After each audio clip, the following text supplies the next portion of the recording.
Stockholmskanalen and Cooltv welcomes you to our new premises at Hangervägen in northern Stockholm. And today we have two guests with us. That is Mr. Itamar Marcus from Israel, already in New York, I think. Correct. And it's Tobias Petersson. You are, Tobias, the chairman of Svensk Perspektiv på Israel. Is that the correct name of the organization? Yes, Perspektiv på Israel. Yeah, Perspective on Israel, if we translate it into English, for our English-speaking listeners and viewers. So, you were invited here today to tell us about a problem that Malmö in southern Sweden shares with Israel, and that seems a bit far-fetched. And I'm talking about indoctrination of young children at an early age to learn them hatred and violence against the state of Israel. Mr. Michael, please start. You have, as a representative of Palestinian Media Watch and other organizations and authorities, you have been monitoring these tendencies in the PA, Palestinian Authority, for a long time. Could you please inform us? Yes, my organization, Palestinian Media Watch, has been following the way Palestinian Authority educates their children. We follow this not just in the formal school books, but the whole world of the Palestinian child. So, for example, we even following sport events in the Palestinian Authority in which children are involved. And over the years, we've seen numerous sporting events named after terrorists who've killed large numbers of Israelis. A number of years ago, there was the Abdul Basirudeh Championship Cup. This was an event by the Ministry of Education of the Palestinian Authority named after Abdul Basirudeh for 14-year-old boys in school. Abdul Basirudeh was a suicide bomber who murdered 31 Israelis. Just recently, the schools in Ramallah had a football tournament named the Ahmed Mansara Cup. Now, the Ahmed Mansara is the name of a 13-year-old Palestinian terrorist who just 3 months ago stabbed an 13-year-old who stabbed an Israeli 13-year-old in the neck and almost killed him. 5 weeks later, the schools in Ramallah had a tournament for children about the same age participating, named after that terrorist, 13-year-old terrorist. So what we're seeing is the Palestinian Authority is indoctrinating its children not just through the formal words of the school books, but even subtly through sporting events, by naming sporting events after terrorists who've killed large number of Israelis and even children who've attempted to murder Israeli children. Palestinian Authority is telling its children killing Israelis is admirable, it's heroic. There's a school in Bethlehem, and we found that over the front door of the school is a picture of a young Palestinian girl named Ayat al-Akhras, and next to her picture are the words, the heroic martyr Ayat al-Akhras. Now, who was she? She was a 17-year-old suicide bomber, the youngest female suicide bomber in the Palestinian Authority. Again, where did we see this picture? At the entrance of a high school in Bethlehem. So every time these girls walk into the school, they see who the school is putting as their role model. So the world of the Palestinian child, the educational world, the sports world, is one where they're receiving a message from their leaders: if you've killed Israelis, you are a Palestinian hero. But isn't that partially a fact of they are already enjoying a certain kind of popularity? I mean, as you depicted, it seems like that authorities, the Palestinian authorities, are on purpose exploiting this fact. But doesn't it start the other way around, that they are already popular because they were murdering children of about the same age? This starts with the leadership. The leadership sets a tone. This is the Ministry of Education. There are 25 schools in the Palestinian Authority named after terrorists. This is coming from the top. This isn't coming. If the terrorists were popular, if murderers of children are popular, then the leadership has an obligation to tell its people and to educate its children that is wrong. You are a 13-year-old boy, you don't take a knife and stab it into the neck of a 13-year-old Israeli, it's wrong. Instead, they're doing just the opposite. So, one, we have seen over the years, this started from the leadership, it continues with the leadership, and it's not going to stop until the Palestinian leadership gives its people a message that killing Israelis, killing civilians, killing children is wrong, it's not heroic. So you're claiming that it's really a question of leadership and psychology. They are rewarding this kind of behavior. Absolutely. When you think of what's important for a child wants to be well known, he wants to be popular. And the message of the Palestinian leadership to its children is if you want to be popular and a hero, then you just have to attack an Israeli. And by the way, it doesn't start with killing. Killing is the last step. It starts with the messaging about the essence of the problem. Now, the Palestinian Authority tells Swedish leaders that the problem is an issue of territory. They tell their own people that that's not the problem. The problem is the essence of the Jewish people, the essence of the Israeli people. And I'm going to give you some quotes now from the Palestinian Authority children's program. It's the most popular and important children's program on official PATV. You have young children, can be as young as 10, 7, sitting in the studio audience. And they have had these children recite the following poems in recent years. There was one poem which we just heard about a month or two ago, where a young girl said, "Our enemy Zion is Satan with a tail." Satan with a tail. This is the 6th child we've heard reciting this poem in recent years. Another girl had a poem also last year with the words, "The Jews are the most evil amongst creations, barbaric monkeys and wretched pigs." Another girl said on the same TV program, "The Jews are despicable pigs, they rape the women in the city squares." In other words, what we're seeing in the educational messages to children on official educational TV is that the Jewish people, the Israelis, the Zionists, are evil in their essence. We're Allah's enemy, we're Satan, monkeys and pigs, we're subhuman, we're monkeys and pigs. All of this demonization is part of the world of the Palestinian child. And of course then when the last stage is, and therefore they have no right to exist because they're Allah's enemy. So then killing then becomes a logical step because of course that these are Allah's enemy. And then when the killers become heroes, all the pieces fall into place for the Palestinian child. And that's why in today's current terror campaign, 50% of the terrorists are under 18 and 10% are under the age of 15. Because that's all they've been exposed to. I'll even further. The 15-year-old terrorist, the 14-year-old terrorist who stabs an Israeli and tries and even kills them, some of them, I don't even think they're responsible. They're not responsible because they've never had a world of decency. They've never had a world where they were taught to see Israelis as normal people, as worthy of life.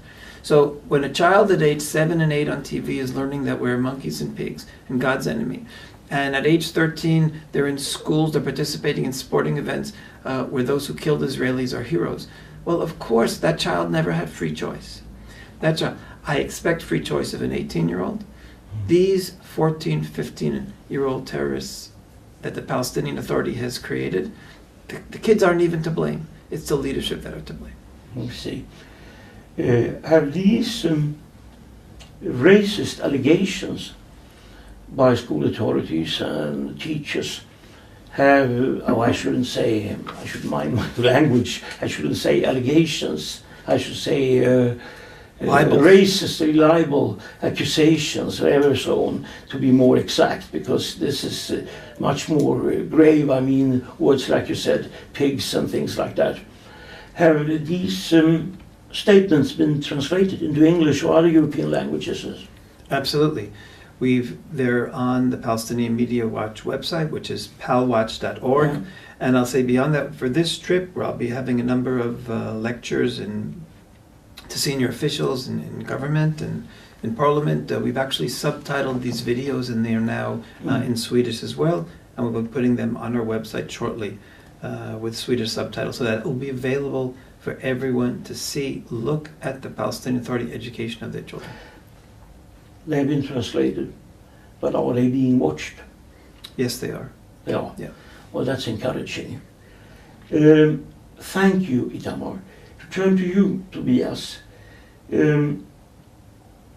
Even if what you have to tell me is maybe not on the same scale, there are at least, well, it's worrying that things similar to this is happening in Sweden. Yes. You have been investigating schools in Malmö in southern Sweden, where everybody knows, Swedes as well as non-Swedes, that the Islamic Swedes have a stronghold. You have, what did you find? What I found was in social media, there was pictures in the website, on the Facebook site of a Swedish pro-Palestinian NGO called the Palestinian Center for Justice, palestinska rättvisecentret. And they wrote, of course in Arabic, that they had started cooperation with a so-called future school in Arabic also. They call it this. And then I started to look at the pictures which they had posted on their Facebook site. And it was pictures with this book called, in Arabic, if you translate it to English, it is "To Palestine I Belong." And there were a map of so-called Palestine, which had erased totally Israel from the map. So there was no Israel, and I can show you and the viewers here how this looks. It's like this, and there is no Israel, but all the countries that is bordering Israel is on this map. And it says above here, map of Palestine. So there is no Israel in this book, and in the world of these children, there will not be Israel. And first, that was the first thing I noticed. Then I got hold of this book, this booklet, this textbook, and I got it translated. And what I found was a message of promoting terrorism, of linking children, the children of Palestine, to violent intifada, that they are the initiators of intifada, and and it also promotes the Hamas movement as heroic, and they are doing heroic deeds. So, and also you could see in this book the rhetoric of Hamas mirrored. And also you could see children that were throwing stones, and then you had the text in Arabic saying, "This is a brave boy throwing stones at the Israeli soldiers and tanks." So all this is a violent message to the children that they should be connected to this kind of story, the story of that where Israel has no place, and there is no justification for Israel to exist, and this is totally not what the Swedish schools are teaching the children, but these children were taught this in a Swedish municipality school. What I found out after very long research was that these schools, this was one school actually, they have the NGO, Palestinian Justice for the Palestinian NGO that had this education material. They had visited a municipality school, but it was rented out to another NGO that the municipality is renting out the schools to. And these kind of activities are not monitored or by the authorities. They cannot do anything about it, or they don't want to do anything about it. That's the question. Are the authorities aware of this abuse of the Swedish school system? I have made them aware because I sent them this material about this book and about this education that was taking place there, and they responded in a way that I am very disappointed, because they responded about 1 month after I sent them emails, and I sent email to the headmaster, and I never got any reply from the headmaster what is taking place in that school, because first I didn't know, was this part of the official curriculum of this school, or was this part of something else? Because nobody wanted to help me from the municipality. So it was took a very long time to investigate this, and now finally I know all the story about it, at least enough to know who is behind it, and also that the most worrying thing is that the politicians in Malmö, they don't want to do anything. It seems like, at least not the majority of the parties in Malmö. Only Sweden Democrats have discussed these things in the municipality in Malmö. But the other parties, they don't want to discuss it, and they think it's wrong to even discuss it. I think it's wrong to handle it this way that they are doing. Because they, of course, politicians have a responsibility for what is happening in schools that they are renting out to other organizations. How about media, the rest of the press? We are a very small channel, as you are aware of. But have you contacted major Swedish newspapers and the national channels? I mean, this is, even if it's Malmö and it's local, yes. This part of Sweden, I could especially explain to you, Itamar, is well known for abuses in this field. Yes. Yes. I contacted the media, and also I was writing an op-ed in the blog of the Israeli embassy in Sweden. And some journalists, they contacted me about this, and they were trying to follow up the case, but they gave up very early in the process, and they have not reported anything. I have been writing op-eds in the Israeli media and also in Swedish media, finally. So there is information about it in Sweden, in the Swedish media, but the Swedish politician they don't want to discuss these things. And I think it's very worrying, because they say that these kind of activities can go on, and they cannot monitor it, they should not monitor it, and if the only thing they suggest is that we should go to the police if we think there is something criminal going on there, and they don't want to act themselves. I mean, this is obviously information.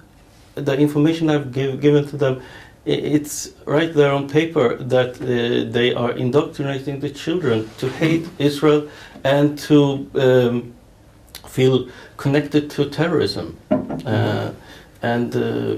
I mean, this is totally what they should be against, and this is in their official speeches. Our politicians say that they are against these violent messages and terrorism and so on, and want to fight it. But you have this kind of rhetoric in this material to young children.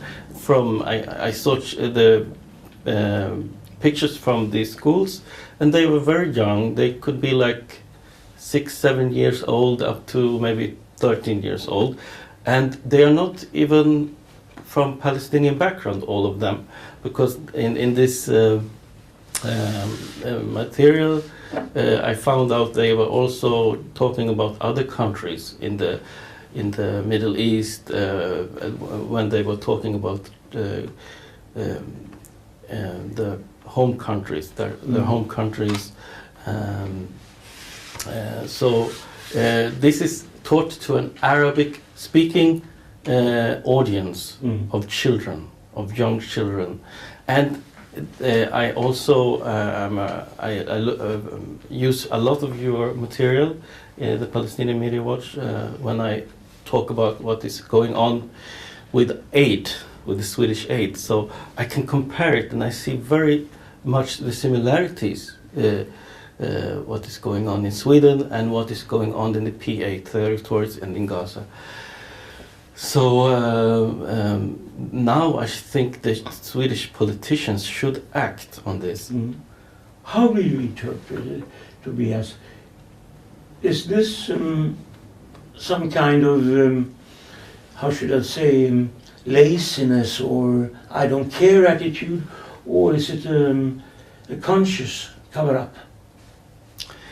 I don't know really, but I think it's like the Swedes in general, they don't want to discuss these things because one thing is they don't know, and they think maybe this is only a political material. It's about political attitudes, and it's nothing about terrorism. They may think in this material just because it's about the Israeli-Palestinian conflict. In this, they automatically ignore it and say, well, this could be just labeled as political views. Itamar, Mr. Marcus, I hope you don't mind that I'm calling you Itamar. Insist. No. Is this news to you? Are you surprised, or did you know that these actions of the Palestinian authorities, the Palestinian Authority of their school system, that it had effects outside of Israel and Palestine? I'm very aware of it. I hadn't known specifically about Sweden, but I'll give you an example. There's a young man, I guess he's now late 20s, early 30s, who grew up in London, Muslim. I've spoken with him at conferences and talked to him extensively, and he has told me, and he's told publicly at these conferences, how he was brought up in London to hate Israel, and the hatred of Israel goes over then into hating Jews. Intense demonization. He was a very unique person, and how he participated in these demonstrations with signs, kill the Jews, kill the Israelis. And then when he decided on his own to get more information, and he realized that his educators, his family, his friends, they've all been lying to each other about reality. He started studying it. He actually flew over to Israel, where he learned firsthand how well he as a Muslim was accepted in Israel. And in fact, he said the only ones who discriminated against me in Israel were the other Muslims of the Palestinian Authority when I went there, because I was darker skinned. I was discriminated against, that's what he said. Today he's a great friend of Israel. But the point that I'm trying to say here is he learned hatred of Israelis and Jews in British schools, born in Britain, growing up in Britain. So I unfortunately am not surprised to hear that the Muslim educators in Malmö are teaching the same kind of hatred. And remember, when it starts with hatred of Jews, it immediately slips into hatred of Israel. It slips into hatred of Jews, and that can also slip into hatred of all the others, all the infidels, the Christians. So hatred shouldn't exist in any child's world. Or other Muslims. Muslims that don't have the right views. That's right. The Muslims, right? If they're Sunnis, they'll be hating the Shia. So it's exactly, once you're taught to hate people who are different than you, you'll end up hating everyone who's different than you. And that's what's critical here. There has to be a message of acceptance of everyone, of loving everyone with the difference of opinions, the difference of ethnicity, the difference of backgrounds, difference of belief. That has to be a message that children are brought up with. And I would hope that the Swedish authorities, first of all, because in principle it's wrong, they should do something. It's in principle wrong to educate children to hate. But on a pragmatic level, even if you don't care about the principle, you are just educating children to be future haters, future terrorists, future violent people, and everyone in Sweden will pay for it, not just the small Jewish population. There is an interesting historical perspective on this.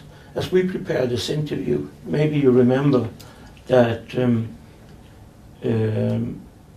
I told you about me growing up in another major town of Sweden in the end of the 50s and the beginning of the 60s, Gothenburg. That's the second town in Sweden. Malmö is the third one after Stockholm. But as I remember, I have a view that's totally different of religious education. Maybe that was pro-Israel, too pro-Israeli on the other side, that we almost were taught that the Christians and the Jews were together defending values of Western civilization. But even if that is maybe a bit turning on the other side, it was still not in any way any violent influence or violent propaganda or anything like that. That it can turn so quickly in a few decades is quite shocking.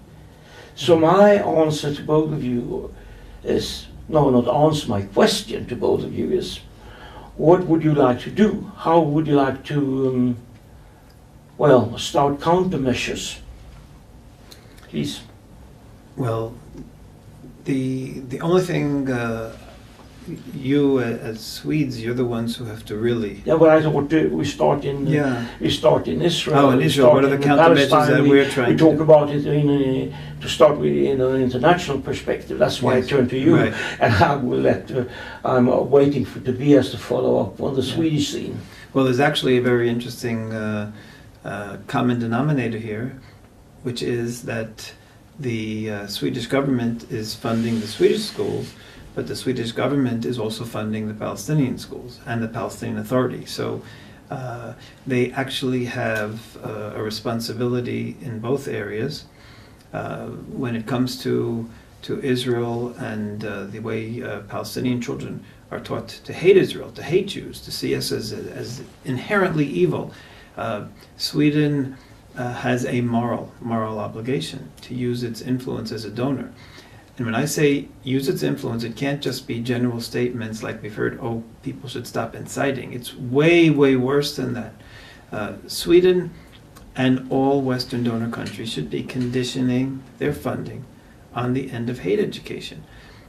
We have been saying this message for years now in foreign parliaments, and I said it here a number of years ago in Swedish parliament as well, at an event that we had here. And unfortunately, because Sweden and the other donor countries did not listen, today we have 13-year-old terrorists, 15-year-old terrorists, 18-year-old terrorists.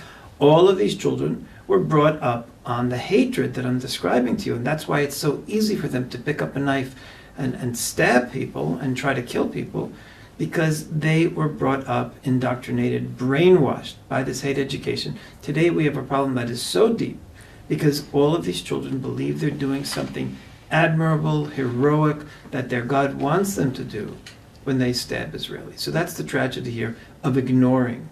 Now, as much in many respects it's too late to turn back the problem, it's never too late to stop putting oil on the fire.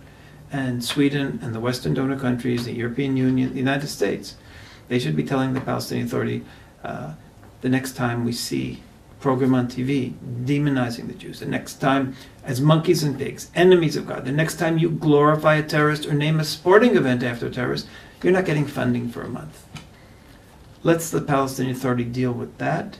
Let them go through a crisis for a month, and I think we'd have a major, major change. A third of the Palestinian budget comes from Western donors.